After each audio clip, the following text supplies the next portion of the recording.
Well, I was fortunate to grow up with a pretty strong Anishinaabe influence growing up in my community of Waubgeshig.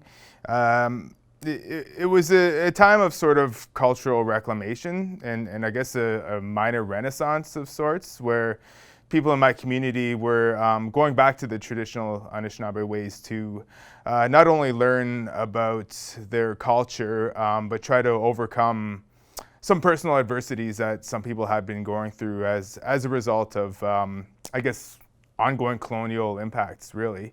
So along with that came a real focus on storytelling. And for me and my generation, as kids in the 1980s, we had regular storytelling circles. So we would often sit with an elder or an older family member who would tell us a story about the Anishinaabe people, or about our community, or about our traditional ways of life. And with that, we would learn about ourselves. We would learn, you know, our self-awareness would go beyond just having brown skin, right? We would learn about our place on Mother Earth and within the wider, I guess, modern Canadian context, really. So I always really had a keen interest in that, and I wanted to learn more about who I was through these stories and really connect in that way.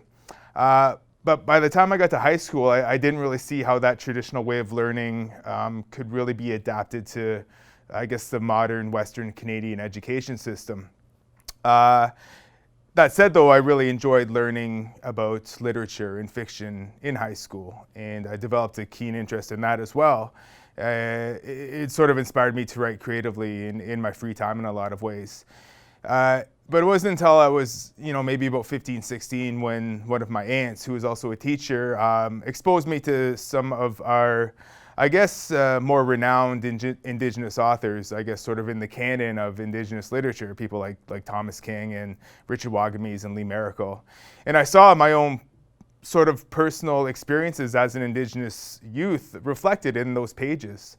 And that's when I realized that, maybe I can sort of marry those two methods of storytelling in not only as a journey of self-discovery, but to also teach other people about, Anishinaabe cultures or experiences, and I guess sort of document them and immortalize those experiences in that way.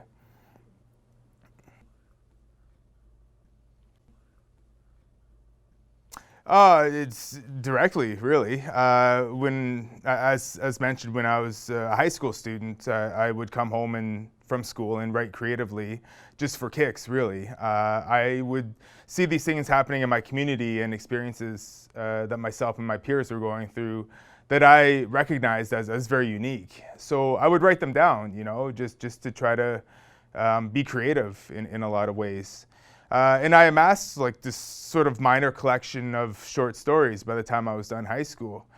And I always had the dream of maybe publishing them one day, but I didn't really see a direct opportunity or a straight line to becoming an author, because I just didn't know how one would go about doing that. You don't learn about the direct career path to go on if you want to be an author when you're in high school, right? So I ended up going to school for journalism and working as a journalist. And once my career was sort of firming up in that way, I wanted to explore some of those things that I wrote when I was a kid. So I went to the Canada Council for the Arts at the suggestion of another artist that I knew here in Toronto at the time. And they suggested their grants program. So I applied for an emerging writers grant through their Aboriginal, branch. And I ended up getting a grant to revisit some of the stories I wrote when I was a teenager, revise them, and sort of try to interconnect them in some way with a sort of an overarching narrative. So that eventually, once that work was all done, that was the sort of first draft of Midnight Sweat Lodge, I guess. And those 4 stories were directly based on, some of those short stories I wrote when I was a teenager. And, one of them in particular was based on an actual real life experience that I went through.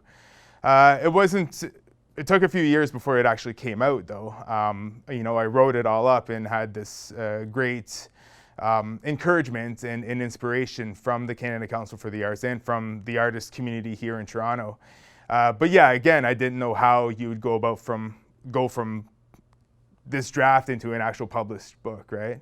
So I went back to the Canada Council and they suggested pitching it to a bunch of Indigenous publishing houses. And eventually Thetis Books was interested in it, and they published it in 2011 after another editing process. Legacy was inspired by a lot of different people, also inspired by my family and its own experience trying to deal with tragedy. But I had a clearer idea of the route I needed to go if I wanted to get it published. So that sort of formal process of getting it published was easier that time around. Writing it was pretty difficult. It was I had all these things that I wanted to do with it, and it was kind of hard to focus it in one family story, right? But overall, I'm glad I did it. It was a really great learning experience to try to write that book. Just basically based on what a lot of Indigenous families go through in dealing with tragedy and trying to overcome the adverse, long-lasting negative impacts of colonialism in Canada, really. So yeah, it was, again, it was inspired a lot by what my family had gone through in some ways, but also working as a journalist, I met a lot of people, especially in Winnipeg, who were really trying to redefine their own family's legacy, or not rewrite their family history, but sort of take control of it in the wake of tragedies that they had gone through, right? And just that resilience that I saw in a lot of families in ensuring that they weren't remembered for these negative things or for these tragedies, that they sort of wanted to take control of their own legacy and make sure that they were, I guess, seen as strong, resilient people, strong, resilient Indigenous people in modern day Canada. So that's really what the sort of basis of that inspiration was.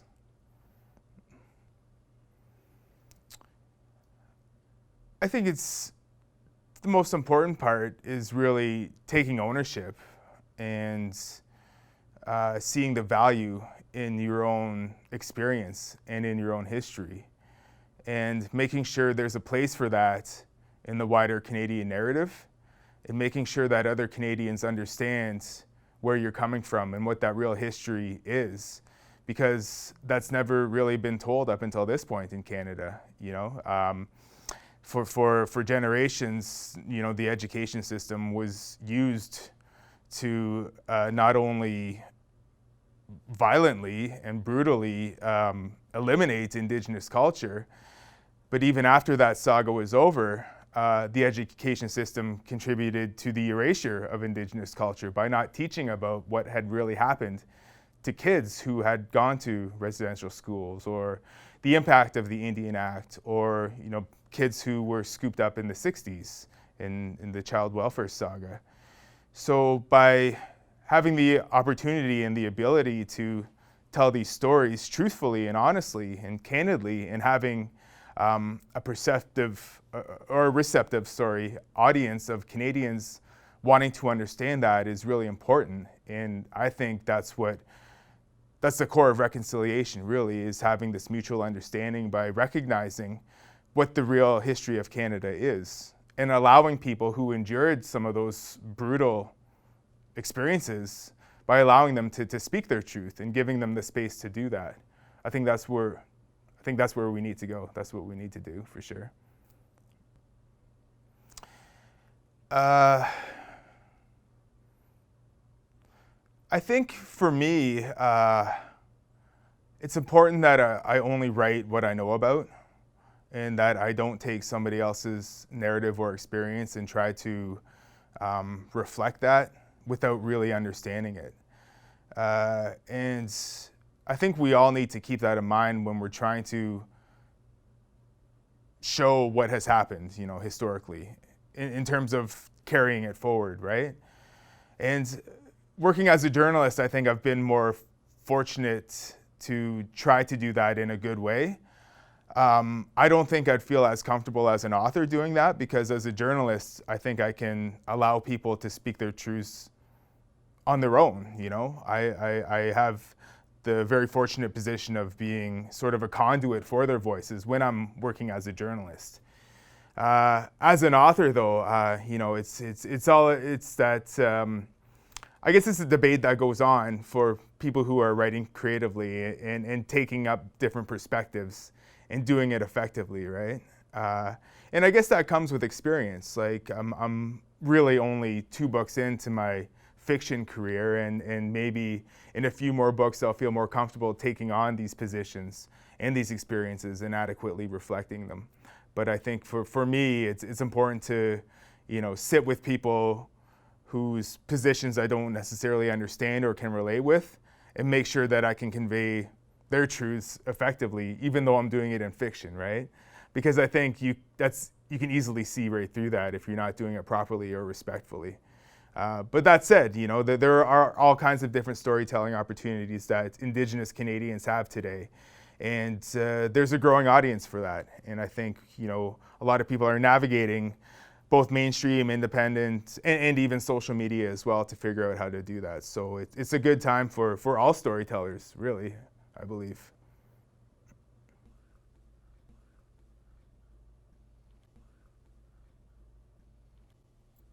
I think a good reference point is something like the Truth and Reconciliation Commission's calls to action. Those are, on the surface, they appear as a sort of 94 recommendations, but the way they've presented them are as calls to action, things that everyday Canadians can do in their everyday lives to make sure that this better relationship is fostered and that this past and this history are adequately understood. So that's not to say that you create like a set of calls to action for each cultural group in Canada with this distinct history and distinct experiences, right? But having that framework and having, a set of guidelines that you can adhere to are a good way. Like they provide something sort of tangible for people to latch onto and to sort of understand in terms of what they need to do to go forward. And a big focus of those calls to action is understanding culture and storytelling and representation in the media and things like that. So I think if we can sort of agree upon or look to a framework like that in terms of providing a basis for broader understanding, I think that could be very helpful in terms of creating this, really vibrantly diverse society that Canada has championed for so long, but maybe doesn't actually exist yet, right? So hopefully that's something that's a good. Hopefully that can be a starting point, because that's a commission struck by the federal government that's exposed the past for what it really was, and there's no denying what happened. That's the truth. That's what history really is now. And that's for everybody to accept before we go forward. So you really have to look at the ugly underside of the rock before you, polish up the top side a little more.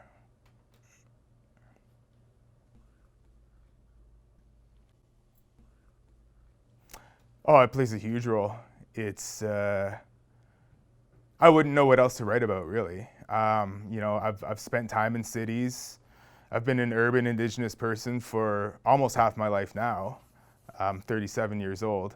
And I know what the urban experience is, and I can relate with a lot of non-Indigenous urban people because I've been in those circles for, 18 years now, 18, 19 years. And I feel confident that I could write about that, but those are stories that Canadians are already familiar with and that, we all know about and that, we've been sort of absorbing our whole lives, whether we know it or not, right, through popular culture. So yeah, I feel confident that I could write something along those lines. But I'm most proud of being an Anishinaabe person, even though I'm half Anishinaabe and half Canadian. I identify more with being Anishinaabe because of my background and my upbringing, and I sort of really savor the opportunity to put the spotlight on that in literature, and by having a space, at literary festivals or opportunities like this to talk about my culture through the written word, which I've done, for the past few years. So it's I don't know if I would write about anything else, to tell you the truth. I'm extremely proud to be who I am and to come where I'm from. It makes up basically everything that I write about, and the ideas for my next few forthcoming books are all based on those experiences as well, of being an Anishinaabe person or being Indigenous in Canada. So it shapes pretty much everything I do in terms of literary storytelling. An inclusive society is one that celebrates all the backgrounds and also recognizes the divisions between cultures and why they're there, in order to really, truly call our society an inclusive and sort of diverse one, I think. You have to go there in order to get to that point. And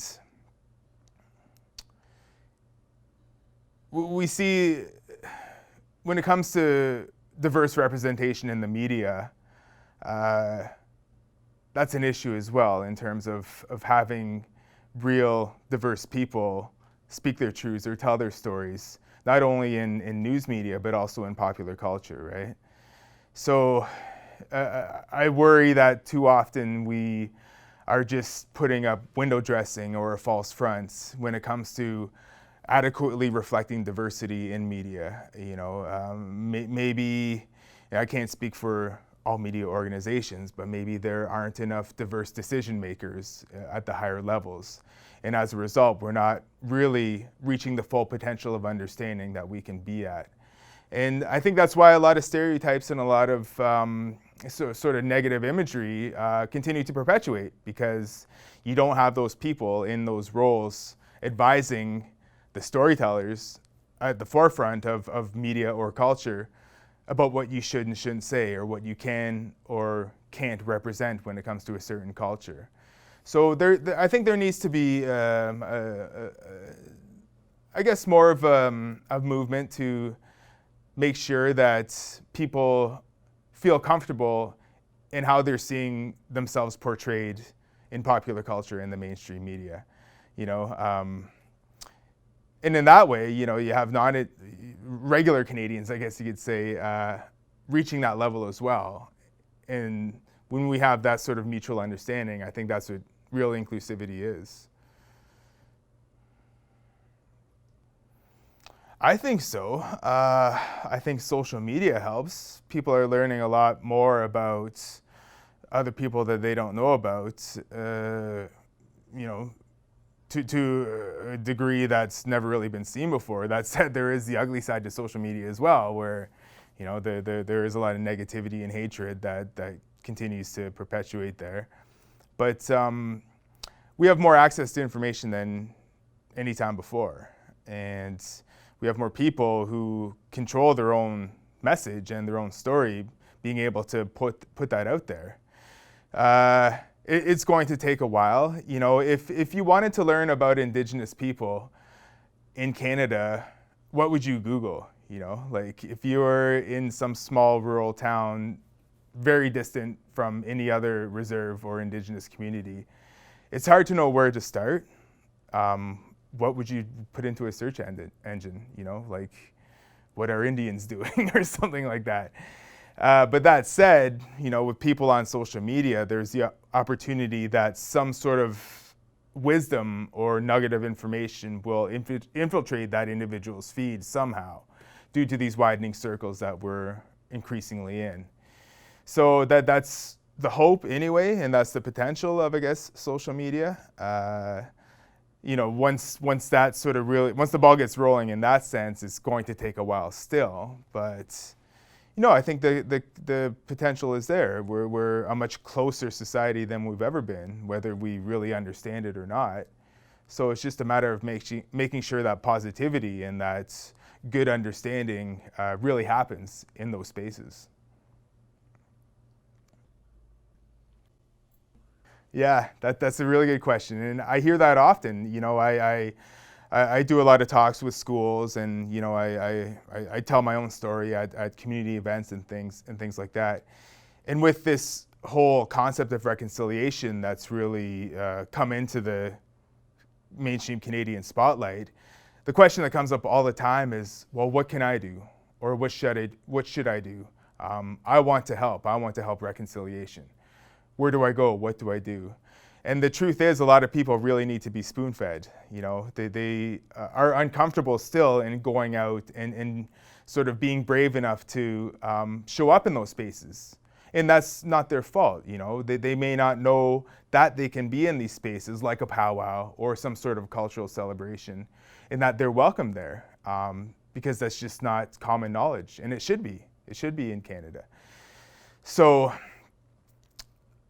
with that said, the onus is on the rest of us in smaller, diverse communities to offer this information and this wisdom and these olive branches in some ways.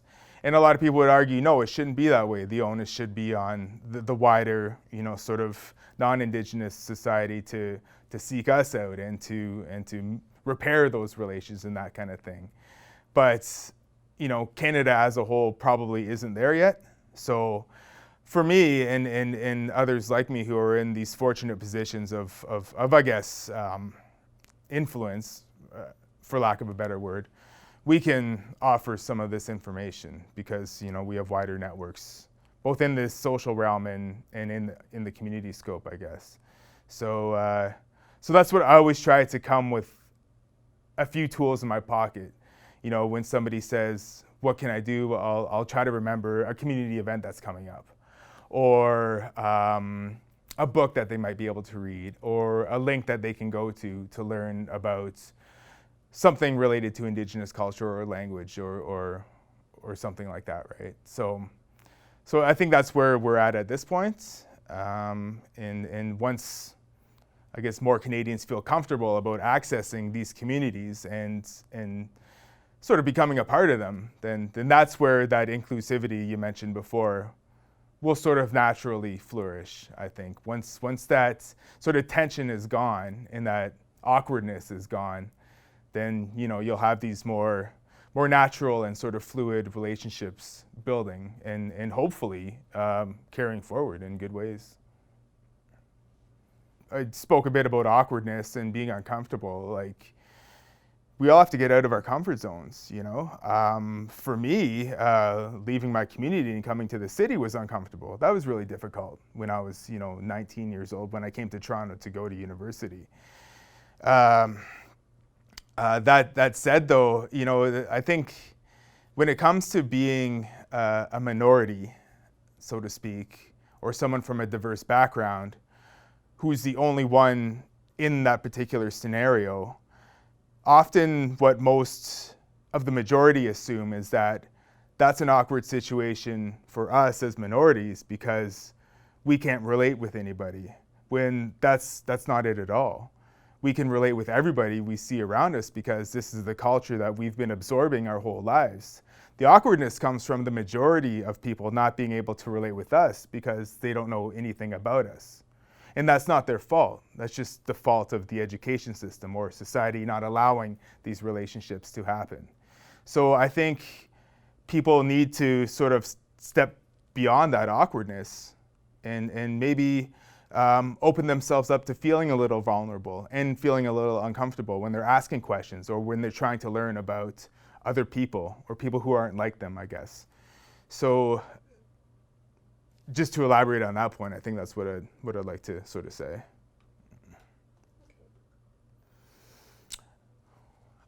Respect really is I think the most important.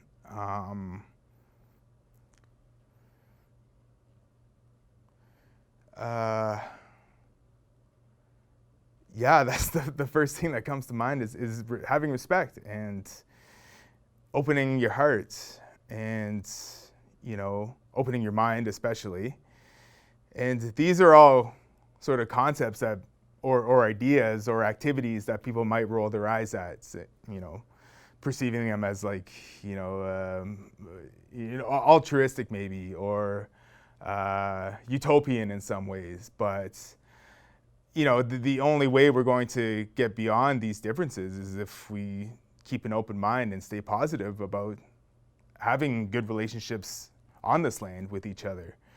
And yeah, at the core of that is respect, love and respect, and humility, like being able to sort of put who you think you are on the back burner in order to allow someone else's experience or story to step into the spotlight and really flourish in a lot of ways. So yeah, that's just being respectful, I think, is at the core of my culture anyway, and I think that's something that's easily transferable across cultures for sure.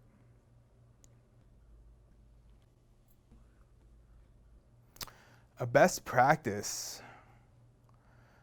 I think all cultures have something that's inclusive and something that's celebratory, whether it's a ceremony or some kind of ritual, for lack of a better word. A best practice would be inviting everybody into that and being proud of that and effectively representing yourself and your culture for other people, and for other people to have an open mind to join in and to be there and to know that they're welcome. And obviously I'm biased, but I think powwow is the greatest example of that.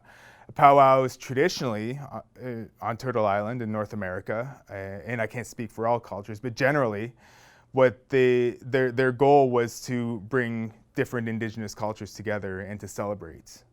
And there was a space for everybody there. At a powwow, often you'll hear something called an intertribal dance. Most dances are intertribal, everybody can do it, but that means every tribe can come in and join. Every nation can join in this dance. It's not specific to one people, it's not specific to one sort of dance style or set of regalia. Everybody can be there. And that's where I encourage a lot of non-Indigenous people to go to a powwow, and when you have the opportunity to get up there and dance, do it, because that's really the essence of what Indigenous culture can be. It's the music, it's the beat. The beat symbolizes the heartbeat of Mother Earth. There are the colors that represent the clans and individuals that are proudly on display.